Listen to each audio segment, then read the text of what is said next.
एक तरफ दिल्ली में किसानों का आंदोलन जारी है तो दूसरी तरफ बीजेपी नए कृषि बिल पर किसानों के भ्रम को दूर करने की कवायद में जुटी हुई है। बीजेपी शासित राज्यों में सरकारें खुद को किसान हितैषी बताने में लगी हुई है। अगर मध्य प्रदेश की बात करें तो यहां भले ही किसान आंदोलन का असर नहीं दिखाई दे रहा हो, लेकिन सीएम शिवराज लगातार किसान सम्मेलन कर रहे हैं। किसानों का समर्थन जुटाने में वो लगे हुए हैं। अब शिवराज को पीएम मोदी का भी साथ मिल गया है। रायसेन में आयोजित आज किसान महासम्मेलन के जरिए पीएम मोदी ने न सिर्फ प्रदेश के किसानों को साधा बल्कि पूरे देश के किसानों तक अपना संदेश पहुंचाया। वहीं दूसरी तरफ विपक्ष किसान आंदोलन के समर्थन में और कृषि बिल के विरोध में सड़क पर उतरने की तैयारी कर रहा है। अब ऐसे में किसान हाथ का साथ देंगे या कमल का, ये एक बड़ा सवाल है। उस पर देखिए पहले हमारी ये रिपोर्ट। नए कृषि बिल के समर्थन और विरोध की राजनीति दिलचस्प मोड़ पर आ पहुंची है। एक तरफ जहां कृषि बिल के विरोध में पंजाब और हरियाणा के किसान प्रदर्शन पर डटे हुए हैं, तो वहीं दूसरी तरफ बीजेपी शासित राज्यों में सरकारें खुद को किसान हितैषी पेश करने में लगी हुई हैं। कृषि बिल के समर्थन में सबसे मुखर आवाज देश के दिल यानी मध्य प्रदेश से उठ रही है। भले ही मध्य प्रदेश में किसान आंदोलित न हो, लेकिन बीजेपी पूरी ताकत से उसी बिल के समर्थन में माहौल बनाने की कोशिश में जुटी हुई है। पहले प्रदेश के सभी संभागों में किसान सम्मेलन आयोजित किए गए और अब देश के एक एक किसान तक अपनी आवाज पहुंचाने के लिए रायसेन में किसान महासम्मेलन का आयोजन किया गया है, जिसमें खुद पीएम मोदी ने किसानों से संवाद किया। इस बीच सबसे बड़ी बात तो ये है कि देश के किसानों को नए कानून के बारे में समझाने के लिए पीएम मोदी ने देश के दिल मध्य प्रदेश को ही चुना। इसे पीएम मोदी और सीएम शिवराज की नई केमिस्ट्री भी कह सकते हैं। सीएम शिवराज जब से चौथी पारी खेलने मैदान में उतरे हैं, तब से पीएम मोदी और सीएम शिवराज की नई केमिस्ट्री कुछ अलग ही कहानी कह रही है। रायसेन में जुटे हजारों किसानों के बीच जिस तरह सीएम शिवराज ने किसानों को नए कृषि कानून के बारे में बताया और फिर पीएम मोदी ने किसानों का भ्रम दूर किया, इसमें भी पीएम और सीएम के बीच एक अलग ही तालमेल साफ देखा जा रहा था। सबसे पहले सीएम शिवराज ने अपने नए अंदाज में घुटने के बल बैठकर किसानों को प्रणाम किया और फिर नए कानून के बारे में किसानों को समझाया।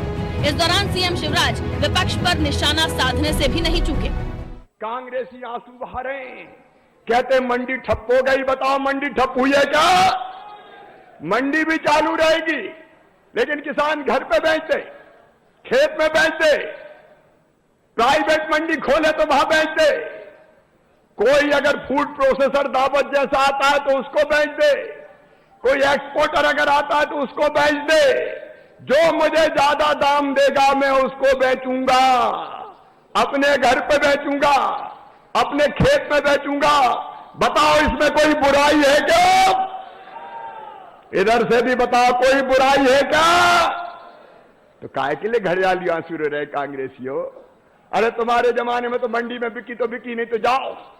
मोदी जी ने स्वतंत्र कर दिया किसान को कि तुम्हारी मर्जी, जहां अच्छे दाम मिले वहां बेचो, देश पे बेचो, पूरे राज्य में कहीं भी बेचो। ये स्वतंत्रता अगर किसी ने दी है तो उनका नाम है श्रीमान नरेंद्र मोदी जी। सीएम शिवराज का भाषण खत्म होते ही पीएम मोदी ने जैसे ही मैदान संभाला, हजारों किसानों से भरा मैदान तालियों की गड़गड़ाहट से गूंज उठा।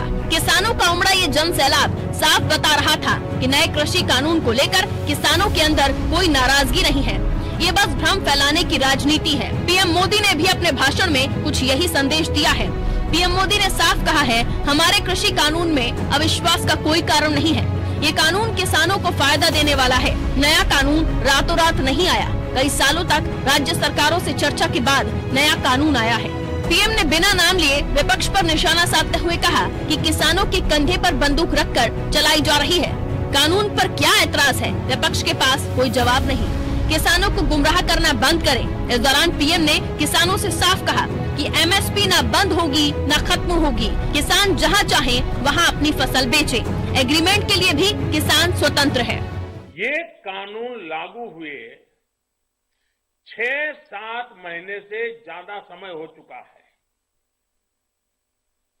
लेकिन अब अचानक भ्रम और झूठ का जाल बिछाकर अपनी राजनीतिक जमीन जोतने के खेल खेले जा रहे हैं।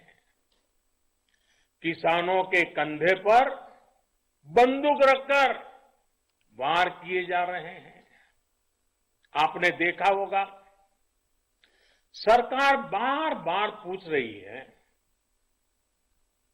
मीटिंग में भी पूछ रही हैं, पब्लिकली पूछ रही हैं, हमारे कृषि मंत्री टीवी इंटरव्यू में कह रहे हैं, मैं खुद बोल रहा हूं कि भाई आपको कानून में किस क्लॉज में क्या दिक्कत है बताइए।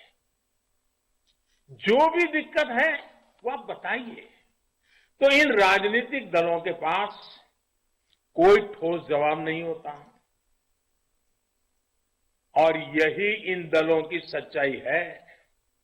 साथियों, जिनकी खुद की राजनीतिक जमीन खिस गई है वो किसानों की जमीन चली जाएगी, किसानों की जमीन चली जाएगी का डर दिखाकर अपनी राजनीतिक जमीन खोज रहे हैं।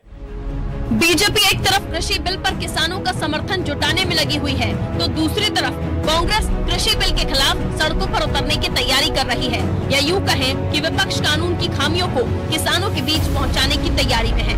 कांग्रेस लगातार इस बिल को किसान विरोधी बता रही है। किसानों के साथ लगातार छद्म और धोखा करने का काम चल रहा है। एक तरफ किसानों को 1600 करोड़ रुपया दिखाकर सौगात बांटने की बातें हो रही हैं और दूसरी तरफ जो है बिजली का बिल 1.5 गुना कर दिया गया है। आज जो न्यूनतम किसानों को बिजली का खर्चा हो रहा था उससे जो है बढ़ा दिया गया है और बिजली के दाम बढ़ा दिए गए। ये नजला जो है एक हाथ से निकाल लो और दूसरे से डालो की नीति भारतीय जनता पार्टी की सरकारें बहुत लंबे समय से कर रही है और इसकी वास्तविकताएं और इसके श्वेत पत्र जनता के सामने मध्य प्रदेश की वित्तीय व्यवस्था का रखना चाहिए कि इतने पैसे ट्रांसफर हो भी सकते हैं कि नहीं हो सकते। 1000 करोड़ की उधारी ली थी तनख्वाह बांटने के लिए और 1600 करोड़ रुपया बट भी गए। ये पता करना चाहिए लोगों को कि जो है 1000 करोड़ आए थे और 1600 कैसे निकल गए। शिवराज ने अपनी चौथी पारी में किसानों के लिए खजाना खोल रखा है। आए दिन किसानों के लिए नई नई योजनाएं शुरू की जा रही हैं। अभी रायसेन में आयोजित किसान महासम्मेलन में भी शिवराज ने किसानों के खाते में 1600 करोड़ रुपए ट्रांसफर कर दिए। अब इस बीच किसान कर्ज माफी का झुंझुना थमाकर सत्ता में आई कांग्रेस किस मुंह से किसानों के बीच जाती है, क्योंकि कांग्रेस 15 साल बाद मिली सत्ता 15 महीने में गंवा चुकी थी। बाद के उपचुनाव में भी उसे मुंह की खानी पड़ी थी। ऐसे में क्या किसान फिर से कांग्रेस को सियासी फायदा पहुंचाएगा या फिर जनता एक बार और कमल के साथ जाएगी? इसके लिए इंतजार करना होगा। ब्यूरो रिपोर्ट, अनादि टीवी।